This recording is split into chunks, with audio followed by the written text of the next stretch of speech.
Les red flags coréens, selon moi, les Coréens qui vont en club. Ok, tous les Coréens ne sont pas des hongdae boys, mais moi je ne supporte pas les hommes qui vont dans des clubs, surtout quand c'est plusieurs fois par semaine.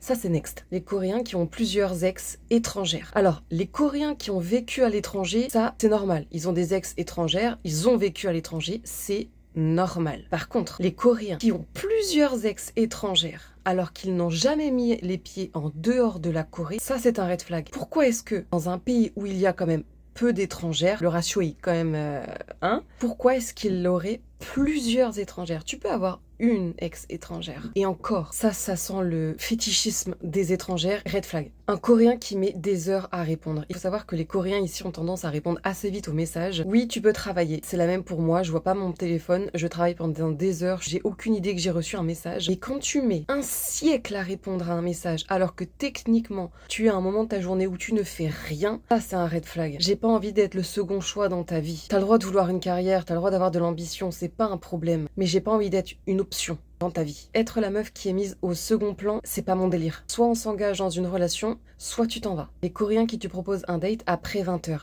Pire quand c'est pour aller boire un verre. Non pas un café, mais boire un verre. Là, je parle pas de se voir le soir pour manger ensemble. Après 20h, boire un verre, on sait ce que ça veut dire, d'accord? Dans 95% du temps, c'est juste pour te faire boire et te baiser.